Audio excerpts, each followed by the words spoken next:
Again, welcome. It's really good to have you on my channel. Thanks, Sankho. It's Yeah. a pleasure being here. The people who are watching, maybe a lot of them don't know you. Maybe you could give a little introduction about yourself and the YouTube channel you have. Yeah, sure. Hey guys, my name is Harish. I'm an electronics and communication student at Pilani Goa campus, and I also run a channel called Curious Harish on the side. So this is a place where I talk about my college life in general, what I do, and I also talk about freelancing and side hustles, so that you guys get a brief understanding about what are the things, what are the avenues you can take a look at apart from just academics in college. Yeah, those are mostly the things that I really want to focus on the freelancing part of in this video because I don't really know much about freelancing and I think I should really get into it. I really think the people who are watching can have a career in freelancing and can really grow an interest if they know enough about it and really give it a shot. Like it's all about experimentation, right? At the end of Exactly. the day, Yeah. and what you feel good about. Mm-hmm. So the first thing I felt about the freelancing is the intimidation is mainly coming from the lack of knowledge. But Mm-hmm. I don't know where to start. How do Mm-hmm. you answer that question? All right.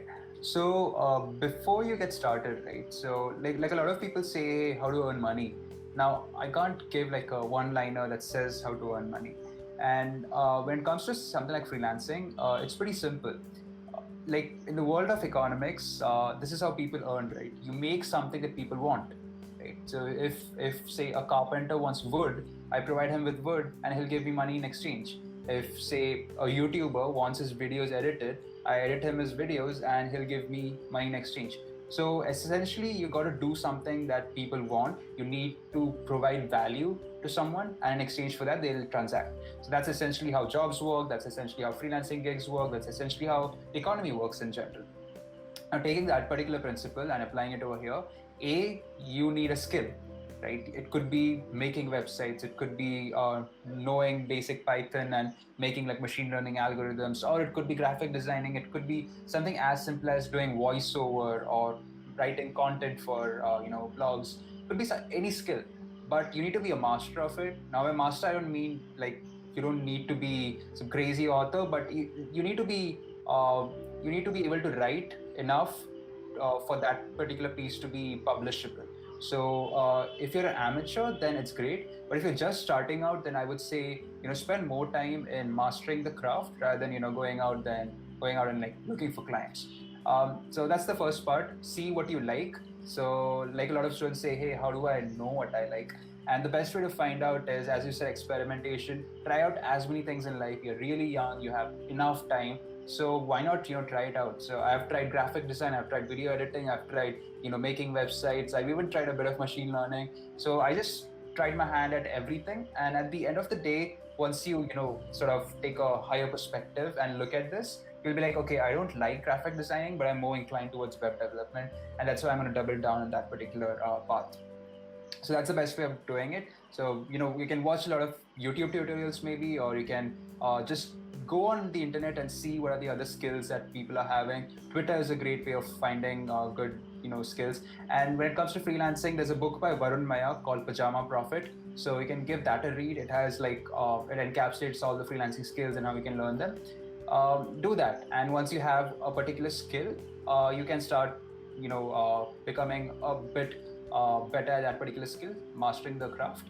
And once you're at a position wherein you feel like I can sell my services to others, you can start approaching clients. And when it comes to approaching clients, I've said this before, you need to build a network. So you can reach out to people on Facebook groups, or you can reach out to your friends and family. You can ask your parents, hey, do you know?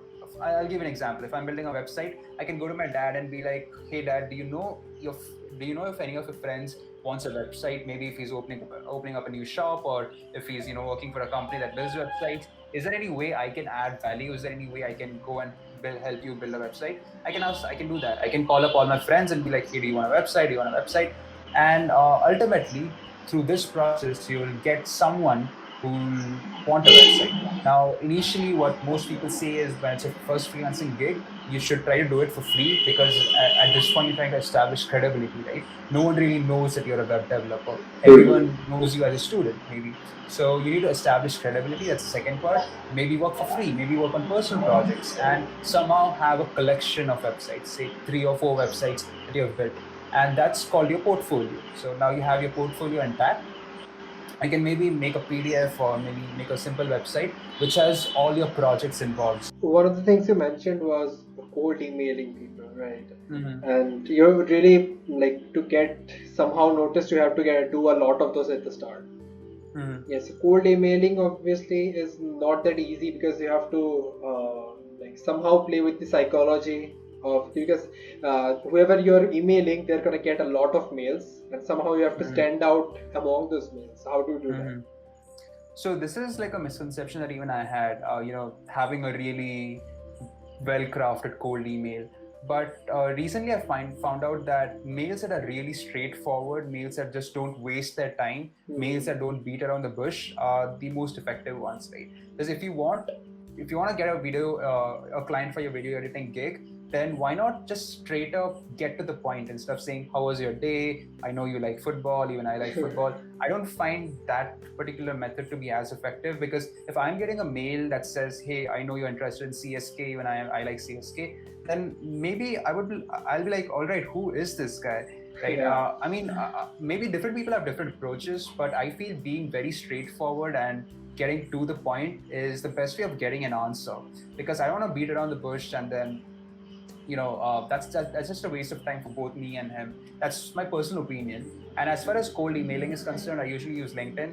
So just go on LinkedIn, and then there's a Chrome extension called SalesQL. When you click on SalesQL, it will tell you what their email address is, and then from there on you can email them. And also, guessing email addresses is really simple. For example, if I know that Sundar Pichai works at Google, then his email address is either sundar@google.com or sundar.pichai at google.com. And that's the case with majority of the companies out there. So getting email addresses is not tough, and you need to target the right person. Like, let's take an example of my YouTube channel. If I want sponsorship on my YouTube channel, I literally got my first sponsorship by cold emailing. I knew that I had 3,000 subscribers when I got the first sponsor. In fact, all right, my first sponsor was when I had 200 subscribers, and this is Wow. because I was reaching out to people. I was actually telling people that I do this, and like marketing yourself is really important. So I'll give you an example of the time when I had 3,000 subscribers. The sponsor was Red Wolf, and this was a deal, right? I knew that I'm at BITS, so I'm at college, and mostly it's millennials. It's mostly 11th, 12th, and college students who watch my videos. Yeah. And what demographic suits this? I thought of a company called Red Wolf. Now these are it's a e-commerce site which makes like t-shirts and apparel for millennials, for college students, and all these young crowd. I cold emailed them and I was like, hey, I have a YouTube channel which caters to your audience. Would you like to sponsor me? And they were like, all right, cool. I'll send you a bunch of t-shirts, wear them in your video, and that's all we want. So I got like a couple of free Marvel t-shirts because I had the courage Nice. to cold email the marketing manager. And also you need to know who you have to reach out to, right? I can't email, say, someone working in I can't mail a web developer. That's pointless because I want someone who will sponsor my channel, right? So I mailed the marketing manager because he was the right person to reach out to. So you need to know who is the right person to reach out to and how you can actually provide value to them, because marketing manager, his job is to hit the sales target. His job, I mean, it's not to hit the sales target, but it's to make sure his brand gets portrayed as much as possible, and influencer marketing is a great way of portraying it. So if he hasn't seen your channel, then you need to reach out to him and get those sponsors. Cool. So I think I really need to start doing So that. I have never really thought of doing that. try it out. You'll be surprised by the amount of replies you get when you email marketing managers saying, "Hey, sponsor my channel."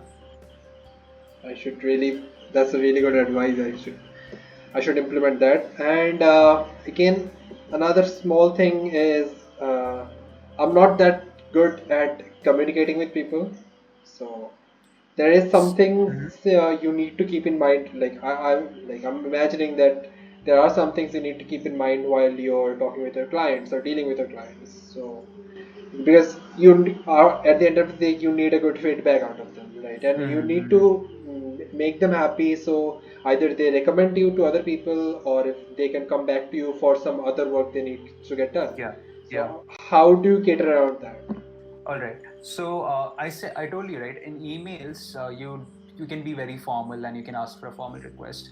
But when you get on a call with a client, then try to understand what their likings are. Maybe you're from the same college, right? I talk to a lot of people who are from bits, and that's something we can relate to. So I can be like, okay, which batch of bits were you from, and were you part of this club, and how were the teachers at those times? So you try to establish this.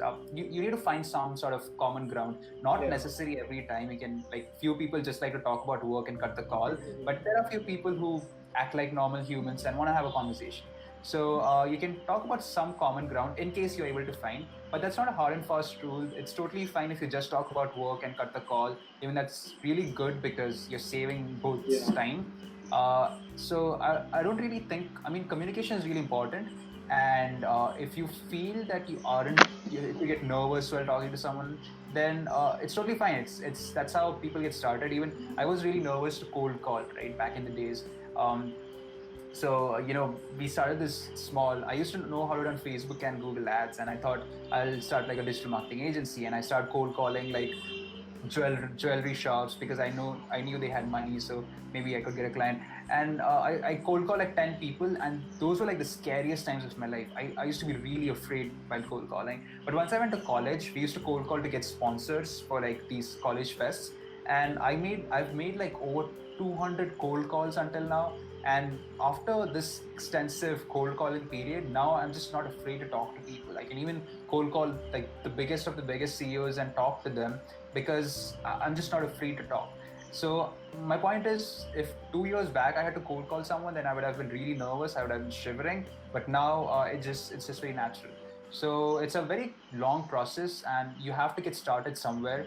And once you go through this entire process, there'll be a lot to learn. Yeah, so apart from that academics and side hustle stuff, let's talk about something about how does your life look at Mm-hmm. Pilani, and like how you manage everything with acads, having a YouTube channel at the side. I know YouTube, managing a YouTube channel may not be that hard at home, but at college you have to hang out with friends, you have to give Mm-hmm. club activities some time. How Yeah. do you do, like, how does a day look like? So, like, I don't really manage things well. I'm really terrible at time management. Either my sleep schedule messes up or I compromise on my academics. But the thing is, it's a very nice feeling to keep yourself busy, right? So I try to keep myself as busy as possible. So even if I'm making a video, like a lot of times, I have something called a rest period. But now I'm trying to avoid that rest period and do something, right? Because even in the rest period, you're just sitting and watching YouTube. Instead, why not edit a video? So I try to utilize that time. I'm not really the best at time management, but yeah, I just keep myself busy. So when it comes to academics, it's a busy time. When it comes to video editing, it's a busy time. So avoiding all those rest times and putting something in the middle, like hanging out with friends, I just consider that also as a part of my schedule. So I just try to do as many things as possible before sleeping, and that's the way I try to manage my time. And And how my day looks like, yeah, it's at bits, it's really laid back. Like the moment I fly back to Goa, everything changes. I'm more relaxed. I want to go to the beaches. I want to hang out with friends, go to restaurants, and it's a very chill environment, to be honest, right? Because when you're in college, academics is not the biggest thing you're afraid yeah, of. Apart from like during exams, that's the only time you're concerned about academics. Else, you just have to attend classes. I don't even revise what's taught in class. It's totally fine. So as long as you're attending classes and taking notes, you'll be an average student. And I don't even want to be a topper. That's not some aspiration that I want to have. I just want to be average. I want to somehow get by college, and that's all I want. Apart from that, I want to try out everything possible apart from yeah. academics. So it could be joining random clubs. It could be leading a club. It could be talking to people and meeting new people, getting new perspectives. And college has played such a pivotal role, right? Like since BITS is like sort of a national college, you have people from across the country come in. Pretty sure this is same case with IIT Hyderabad. So you get so many perspectives. You know how a person in say Kashmir thinks like, you know how a person in Bangalore is like. So it's a very nice way of, it's a very diverse crowd. You get to like learn from a lot of people. There could be people who are rappers. There could be people who are, Yeah. some coding god. There are people who go to Harvard for internships, and at the same time, there are normal people who just like to chill and go to the beach and spend most of the time over there.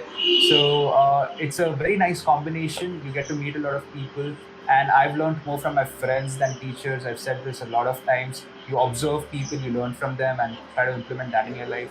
So yeah, that's how my day looks like. It's just mostly hanging out with friends, and then doing a bit of academics, but mostly a lot of YouTube and a lot of research online. So I like to like know about what's happening around the world, what's the new tech that's taking the world by storm. So that's pretty much it. Yeah. Yeah, I think that's one thing you said is really important, that college provides exposure to a lot of people. True. You True. make a lot of connections, and more than that, you will meet people freakishly good at something. Everyone is Hmm. somehow good at something or the other, and you Yeah. learn something from everyone.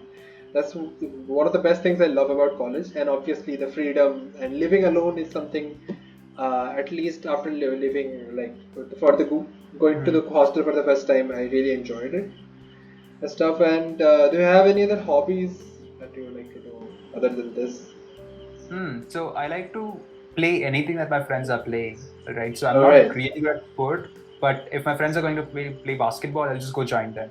If my friends are going to play football, I'll go join them. If they're going to play frisbee, which I've never played in my life, I'll just go join them. So it just gives me this. So whenever I play, I'm a noob at every sport, right? So like they mock me, so that's something that happens. B, I just get to learn so much, like playing basketball, playing football. It's all a like I don't stick to one particular sport. I just try to do as many things as possible. Sometimes I just go with my friend for a run, like around the field, and that's pretty fun. So I just like trying out different things. So if someone's like, "Hey, this is a great experience," I would just go do that. So yeah, I mean, I just try to hang out with as many people as I can and try doing what they are doing. For example, one of my friends was learning machine learning, so I also learned machine learning with him for a day. But then the next day I got bored and try doing something else. So it's more or less like this. I just try getting my hands at everything.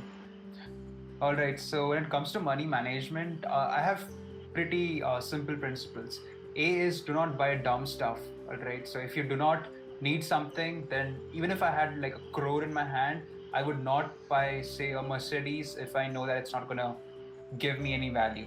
I spend a lot on food, and this is something that my parents also say. If you want to spend on food, it's totally fine. Spend. Do not care about the expenditure, and I believe in it, right? Because food is such an important part of your life. Yeah. It's like having different tastes and trying out different food. It's totally fine. A, it gives you nutrition, but I don't look very fine. But it's A, it gives you a bit of nutrition.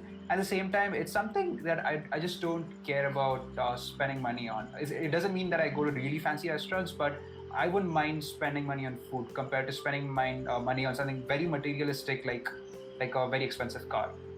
That's a simple principle. So I do not buy things that I don't want. I think twice before spending, and like I don't really have a budget. So what I did was in my very first like month of college, I downloaded an app called it's called Wallet. So there you can keep track of where you're spending your money on.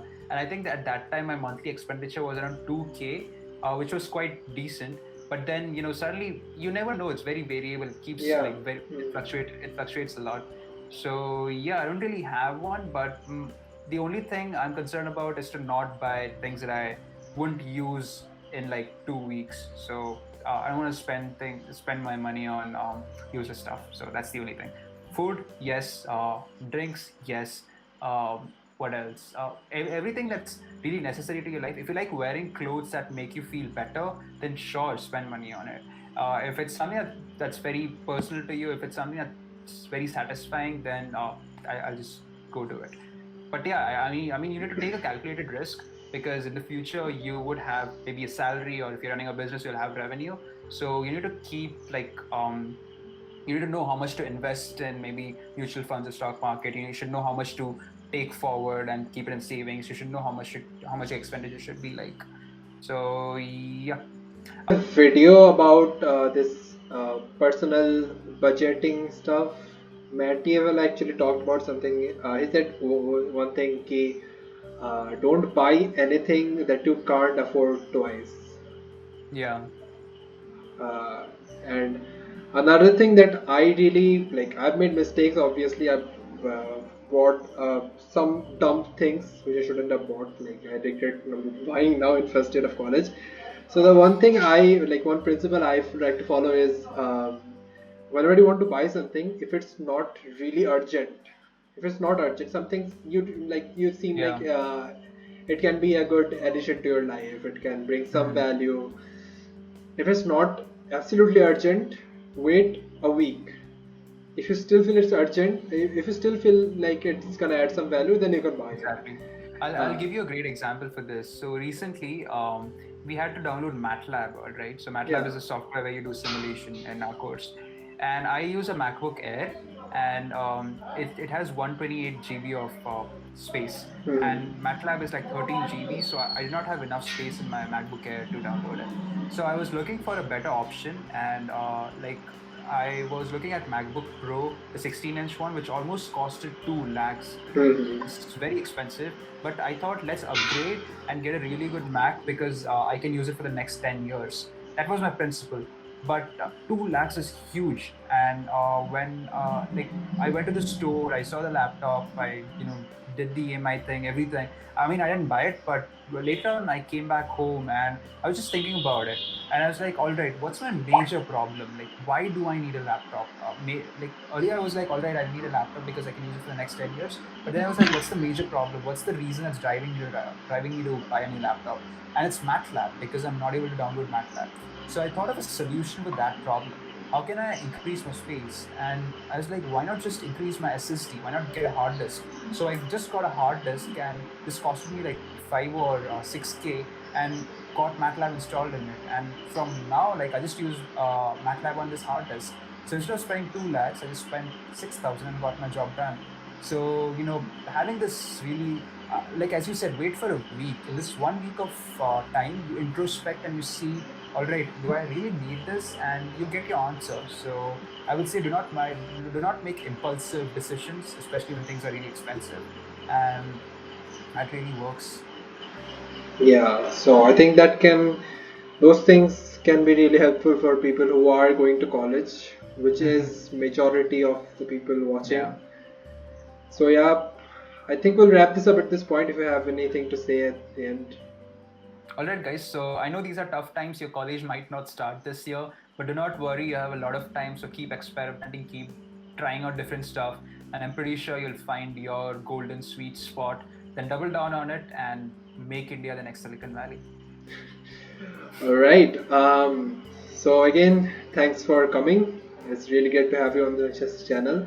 I'm Thanks, really Sankho. looking forward to having more collaborations like this in the future. Hope Yeah, we get to anytime. make that happen. Yeah. Take care. All right.